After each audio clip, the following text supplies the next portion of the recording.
latest developments in the AMD portfolio. If you have any questions throughout the session, then please do type them into the panel on your screen, and hopefully at the end of the session we'll have some time to answer. So yeah, thank you very much for joining, and I'll hand over to Rob to get us started. Hello, good morning everyone. My name is Rob Kipiotakis. I'm a server architect at AMD, and today I'm going to talk to you a little bit about the technologies that are currently in development at AMD, and kind of give you an update on the architecture and the different roadmaps on the products we have coming. And also have a surprise announcement, which you might have already seen, something that we launched this week, a new line of processors. So AMD, as you probably know, is actually the company that does things like processors and graphics, and as such we are able to combine them in a very unique way. So we've already talked quite a lot about our Ryzen and our EPYC line. Today I'm going to focus also a little bit on our graphics line, so you understand what's coming there and what we are developing in that area. One of the surprising things you'll see in this is also that they are surprisingly similar in the fact that they use similar process technologies on the silicon level. The Zen 2 architecture, you already know. One of the new things there is that the Zen 2 architecture is now also available in smaller form factors for desktops and notebooks. That's something you might have seen some press announcements on. That's something that will continue going forward. So the same core that you right now find on the ROM CPUs in the servers, you can also find now on client environments. The ROM architecture was based on our Zen 2 7nm process, and I can already announce to you that we are already quite far ahead with our Zen 3. That's something that's currently still internally in labs, but the silicon is ready in that sense that it's designed. We're now finally finalizing things like firmware, but later this year we'll probably announce a Zen 3. So I can't disclose a date to you yet, but you'll see that coming later in the year. The good news is, as you remember from our previous sessions, that the Zen 3 is a drop-in replacement for Zen 2. So on the Zen 2 motherboard you can also insert the Zen 3 processor when that comes available. Also in our fab we already completed the design of Zen 4, and this will be also on the 5nm technology, and that will be coming after Zen 3, so that will be a year or two out. That same technology we're actually using also for our graphic architecture. What you see right now, the latest 5700 series graphics cards or the 5500 series are all based on what we call our RDNA architecture, which is a new way of architecturing the graphics card. We have an improved process of that coming available, of improved architecture called RDNA 2. One of the new things that will be supported in there are things like ray tracing. So it will also be based on a 7nm, and we're already working on our follow-on to that, the RDNA 3. So what brings us concrete product-wise, graphics card-wise? Well, here you see a picture of our latest workstation graphics card and the latest 5700 XT. This is the higher-end graphics cards that you currently have on the market. This brings you very better power performance per watt ratio, so up to 50% with RDNA 2. And the surprising thing is, as we move to RDNA 2, we actually have been able to design in extra improvements, so you even get more performance per watt than you can get with RDNA 2. So we make another 50% jump there. So what are the product lines that you find these chips in? Well, from left to right you see the smaller graphics cards all the way to the higher end graphics cards and the workstation cards. The W5700 Pro, the Radeon Pro, that's recently been announced, and that's really in high-end workstation cards. And in the data center you find similar GPUs being used in our MI50 cards. Those are also recently being announced, and it's something you can find in data center appliances. And it's also being used right now with companies like Google and Microsoft, where you can get these cards, make access to the cards anyway. This is the data center lineup as it is right now. So we already had our MI25 cards. This was based on our first generation Vega silicon of 40nm. The Radeon MI50 is based on a 7nm silicon. Like I mentioned it already, it's used in Microsoft Azure. it's also available in things like Google Stadia. So Google Stadia relies heavily on these data center graphics cards to make it work. And one of the other things that we've made available is something called our Rockham software. And our Rockham software is a platform that allows you to port your software. So even if you've developed it in CUDA, relatively easy with a recompile directly, you can take your CUDA code and run it on an MI50 card.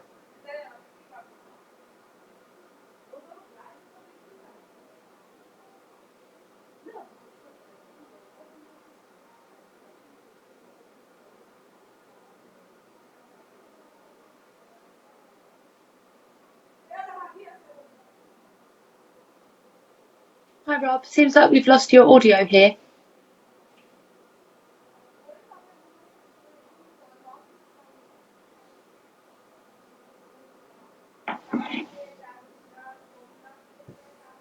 Yeah, Rob, we cannot hear you. So can you maybe go back to the previous slide and try to fix the microphone?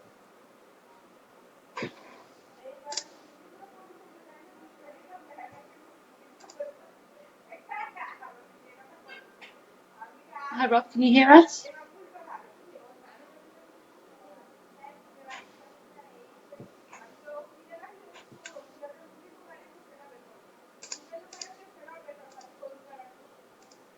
Yeah, Rob, you are on mute. Okay, can you hear us? Okay, we cannot hear you right now.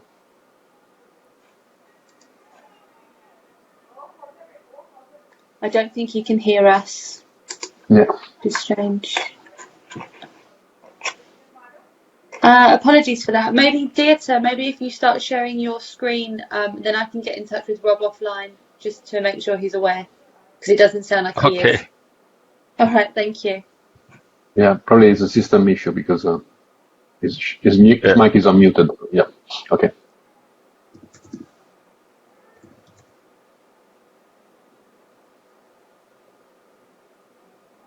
Apologies for that. Okay, is my screen active? Yes, we can see that one. Thank you. Okay, and audio is also okay? Obviously. Yeah. Great. So, yeah, sorry Rob for interrupting you. Hopefully you will come back later and maybe finishing the presentation.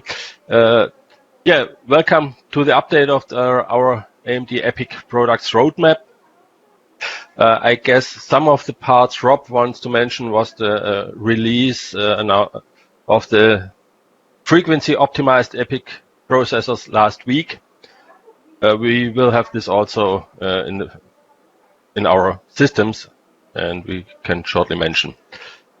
Yeah, Rob already told about the EPYC roadmap. So we are currently with Rome.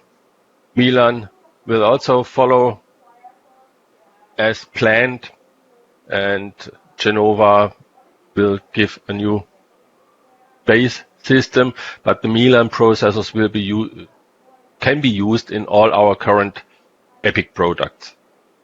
So this is for a customer a very important message that this is future-proof technology and a future-proof platform which can be used for at least another 2 years. This is an overview about the processor SKUs we are offering, and the latest edition are the 7F models, the high-frequency models. Hopefully, Rob can come back later and tell you a little bit more about this. We support these 7F processors in all our platforms which support Rome. The only thing is the TDP has to be keep the eye on, because the 240 watt version is not supported in all systems. But as long as the system supports the TDP of the processor, the high frequency models can be used in all of our systems. The overview about all our current products.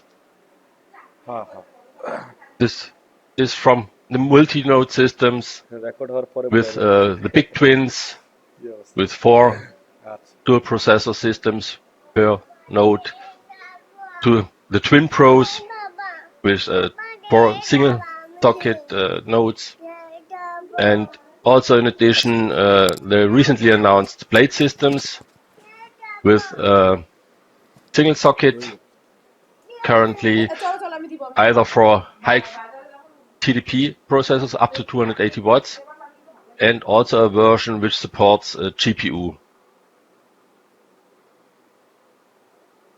This makes this solution very interesting for high density GPU solutions. And also announced the Fat Twins with 8 dual processor nodes. We will come to this later. The WIO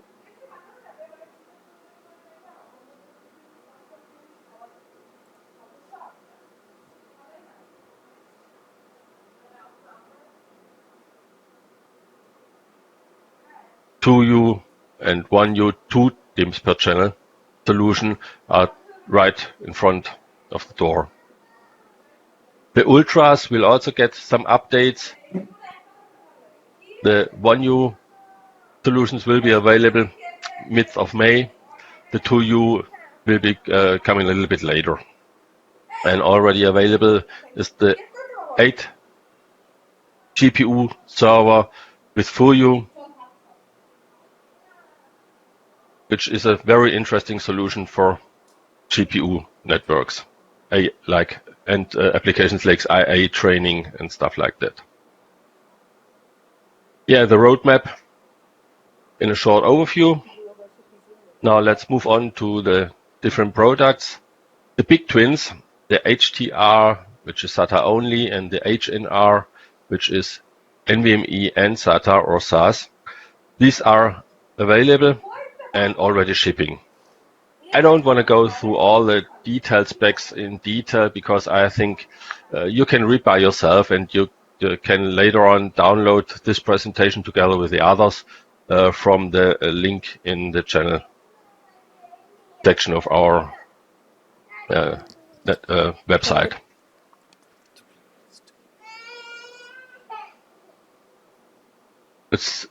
The Twin Pro is a solution which is getting more and more interest, as it's very interesting for setting up price, performance optimized solutions with a single processor per node and 4 NVMe SATA or M.2 SATA or NVMe and 3.5-inch displays. It allows for very cost optimized solutions.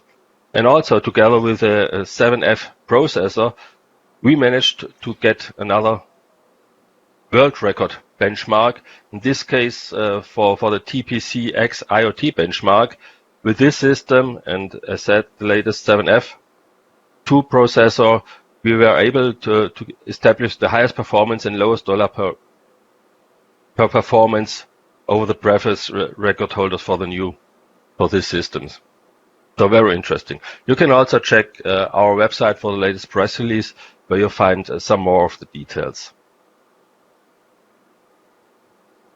The current shipping 1U WIO with 2.5 inch, 3.5 inch, already established products. So very price optimized, but still a lot of I/O expansion with 3 PCIe slots. And all systems support 2 M.2, for example, for OS. Upcoming is the 1U 10 NVMe WIO with 2 DIMMs per channel. So a very good storage platform with 10 NVMe drives and 16 DIMMs per processor. You are able to offer a high performance storage solution with only a single processor. And the EPYC, especially the Rome with up to 64 cores, delivers enough processor performance to fulfill even the highest performance needs.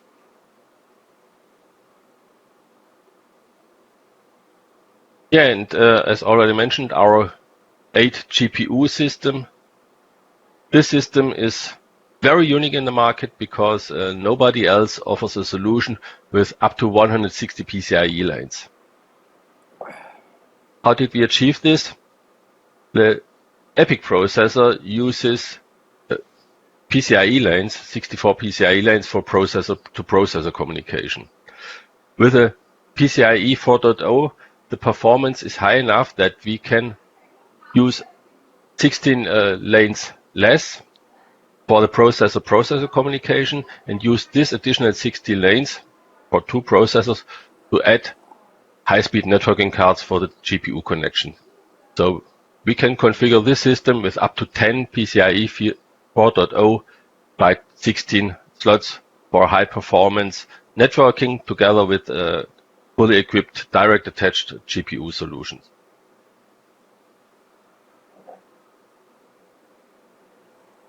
The new Ultra systems,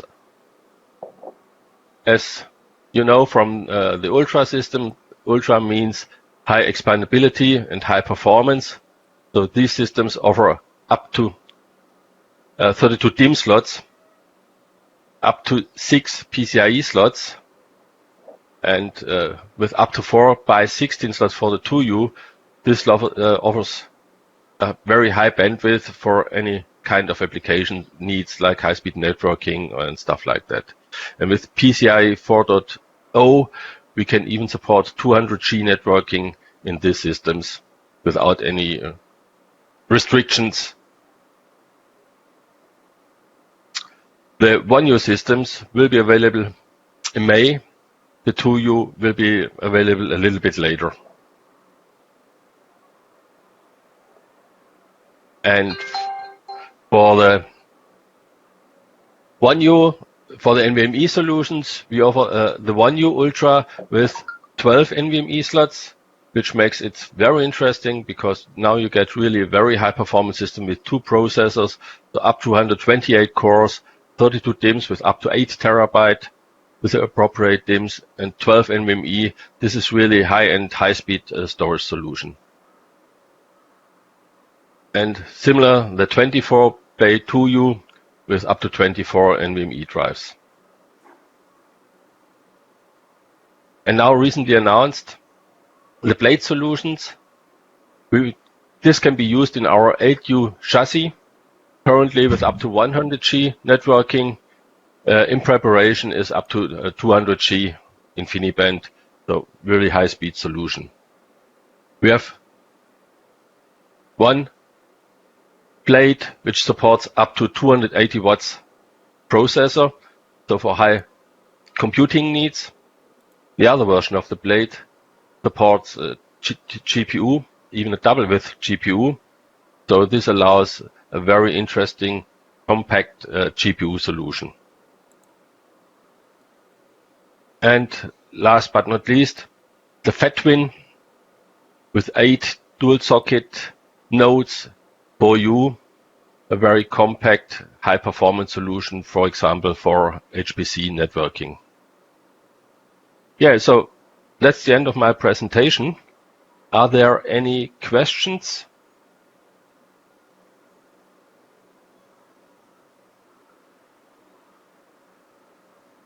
Hi, Dieter. Thank you very much. I don't see any questions on the line at Okay. the moment. I believe we have Rob back on the line. If you can hear us now, Rob. Yes, I can hear you. Let me start sharing Rob, screen again. I hand over to you. You can finish your presentation. Sure. Thank you very much, Dieter. Thank you. So again, don't know where you guys lost me. I start from the beginning. I think that we lost in the middle, Robert. So if you Okay, so can you tell me which slides roughly? yeah, go ahead. So you were. So you did already all the graphic part. Yeah. So go ahead. Next.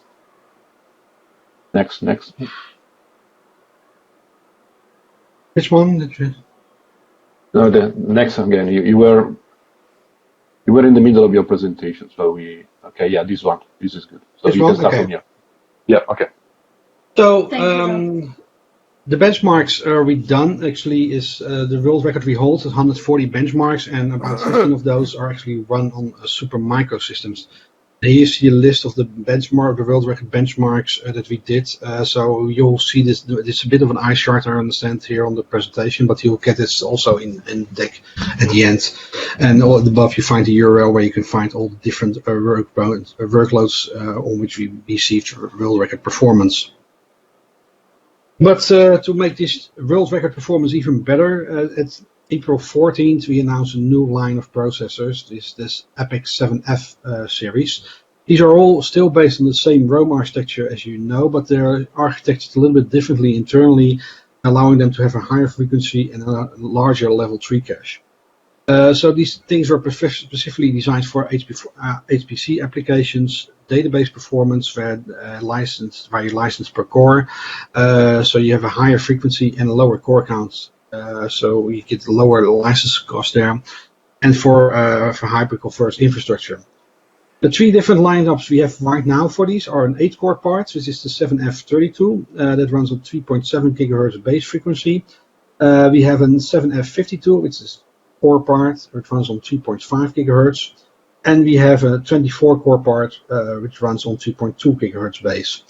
Of course, they boot to a higher rate, but it's not just the frequency that's new there. Like I mentioned, the level 3 cache is completely different. And meaning is, if you can increase the clock frequency all you want, but as long as you don't have enough data arriving at the CPU will just be waiting at a high frequency, which makes it kind of useless. So here, that's why we basically paired the higher frequency part with the larger level 3 cache to be able to saturate the processor with data so it can always compute and not have to wait idle for data to come in. So what are the different lineups there? Well, as you probably remember, we already had 24-core and 16-core and 12-core and 8-core parts. However, what we've done now is we basically coupled the entire level 3 cache that's available within the die. We made it available to either 1 or 2 cores. So I have a little bit more details on that later, so how that works and how that looks like internally. But so although they do seem similar, the 24-core parts, do understand that it's not just the frequency that's higher, but it's also the level 3 cache that's been increased. And what does it do for your performance-wise? You see that to the right. Again, this is just spec-int base. We have plenty of benchmarks, and at the end I have a list of URLs where you can find more data on the different benchmarks. This is the spec-int comparison, and to the left you have the Xeon range, which sit in a similar environment, and to the right you have the EPYCs, and to the complete right in the orange and red bars, those are the newer parts. And you see that they outperform anything that's currently on the market.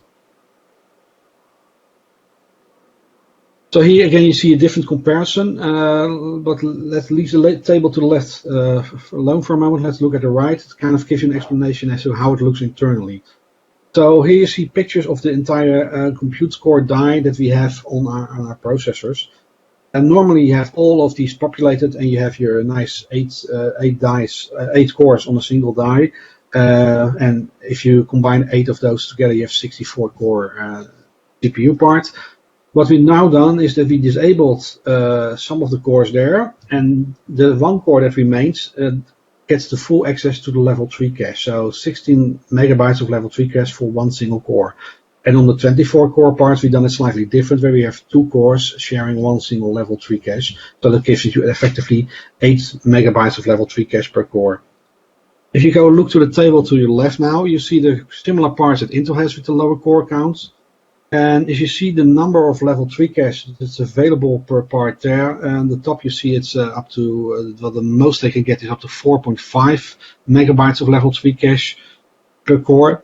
And at a similar price range, similar performance range, frequency range, we have up to 16 megabytes of level 3 cache. And that gives you a very increased performance. So don't just look blindly at the gigahertz frequency. That's not the differentiator. It's the combination here of the gigahertz with the level 3 cache. Because what tends to happen with the Intel CPUs quite often is that they're running at a high rate, but they're waiting for the level 3 cache to fill to get more data into the CPU to start processing it. So with an increased level 3 cache, you have less chance of having to wait for data to come in. So it tends to be that there's more data available, and as such you continuously process at a higher rate. So these systems are also not just CPUs. The nice thing is there's also the Micro Superblade, which Dieter probably presented to you already. I missed part of Dieter's section. But this is new, and it is also, it supports up to the 280 watts CPU support in there. It also means that there's plenty of headroom there to support the fast parts in there as well. So this is available now from Supermicro. The other thing is also that with the introduction of these new parts at April 14th, we also made the announcement that we also now support Nutanix appliances. So you can also run AMD EPYC now in Nutanix environments. So coming back to the benchmarks, well, we already know that with EPYC you have outstanding total cost of ownership, even allowing you to replace a dual socket Intel system with a single socket EPYC system, giving you similar performance at a lot lower cost. But now with the new parts, we also have a new world record benchmark here, where we hold now the vCen benchmark, which is the shared storage in VMware, for those of you who don't know. So that's kind of a private CEN underneath the different systems to have a shared network there. So we hold now also that performance crown. And with that, I'd like to point you also to one of our websites. This URL, you can find the server tech docs. This is where you find all the latest and greatest things about the benchmarking, about system tuning, tuning for different software. This is currently a work in progress. Already you see some of the 7F parts. We have already some collateral on there.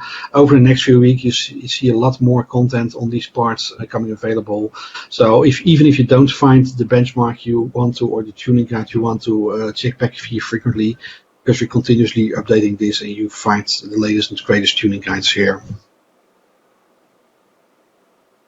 So with that, what is our path forward? Well, I already showed you, we have our roadmap geared up for the next few years. We're already ready in product-wise and definition-wise.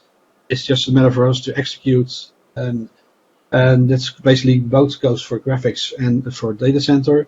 We'll probably make some more announcements during the year, which you'll see, and later on at the end of the year, you'll probably start hearing some more from us about our next generation, the Zen 3, the Milan architecture, which we will be launching around that time. So if there aren't any further questions, I'd like to close it and hand over to Luca. So Luca, go ahead. Yeah, okay, thank you. I can just share in my presentation. I think it's also for Dieter, I see some question on the text. So Dieter, if you think that you can answer on the text, you can do. Otherwise, if you need time to answer on live, yeah, you can do this as well. Yeah. Okay. I think we will keep the questions for the end. So maybe some additional questions after your presentation. So we will do the Q&A at the end of the session. Well, you will answer live. That's better for me as well. So I see also there is a GPU question for AMD. I think for the moment, the information that we can share at the moment publicly is what you see in the presentation from Rob, and a couple of things from my side as well. Of course, there is much more coming, but for additional things, it's probably at this point in time we need to go under NDA. You will get more news in the second half of the year, but just trust us, and we will share the things when it's the right time to share it publicly. Okay, so very quickly, so essentially what you got from Rob essentially is really a foundation of our architecture, and the reason why we feel our Rome architecture and those EPYC architecture so good and really so much performance. But I'm going to present you your screen. We can't see that, so you might need to reshare. Yeah. All right. Okay. So thank you, Sarah. Give me the control. Your screen.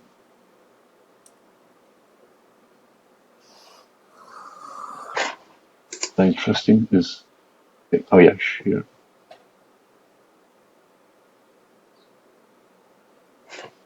Let me know if you see something, because I'm clicking the button by the tools.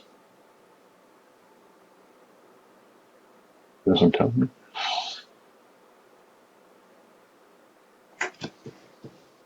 Yeah. Okay. Just a second, right?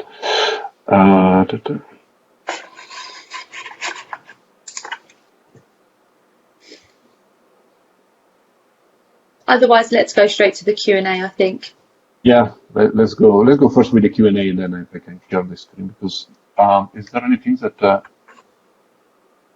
I cannot share? Sorry. We do have quite a few questions on the line. So, Dieter, I'll come straight to you first.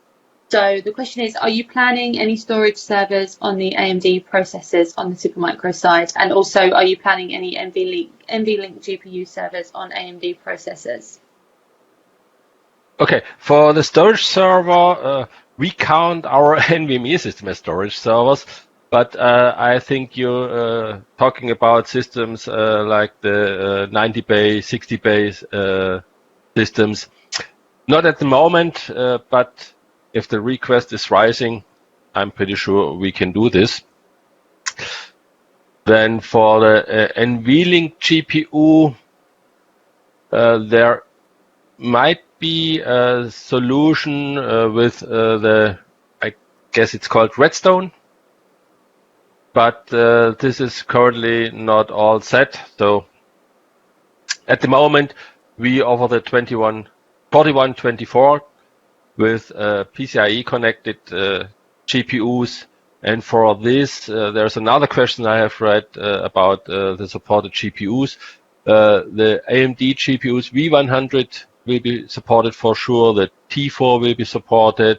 And also when the MI50 will be available, this will also be supported. The other question is, any plans for H12 SSL? Yeah, I'm working in the system area, so I'm not so familiar with the motherboard roadmap, but I think I remember I have seen something that there will be a successor for the H11 SSL. Okay, thank you. And also one more question, is the EPYC Blade already available? No. Yeah, the Blade system is not available right now. It's in preparation, but it will take another 4 or 5 weeks until test systems will be available. Can you take order if somebody want to start qualifying that one? Sorry, what was the question? Can you take order? So you may not ship at the moment, but can you take order if somebody want to? No, if somebody is interested in test system, please contact me directly. We have to work on this case by case. But if there is interest, please drop me an email and get in contact with me. My email is dieterb@supermicro.com, and we can discuss this personally in detail. Okay, thank you. Shall I move on with the questions? There are some more. Yes, please do. Yeah. Okay. Question is 7F's GPU. Does they need any BIOS for use in the existing system?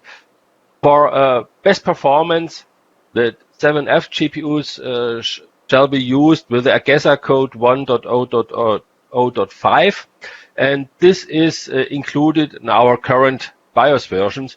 So if you are using a system with a current available BIOS, the 7F CPUs support it fully.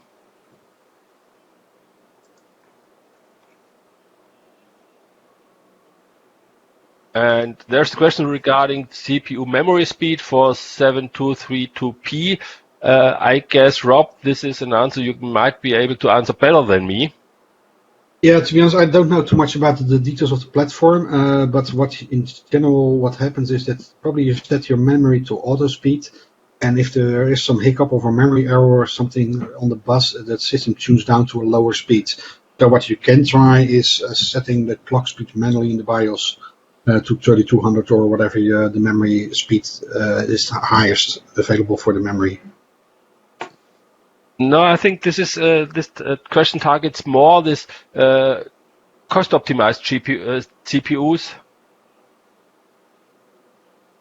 with 2666 memory support. Yeah, that is supported. So. Okay, so there are cost-optimized CPUs which with less memory speed. So question V100 GPU Yes, in the 4124, the V100 is supported.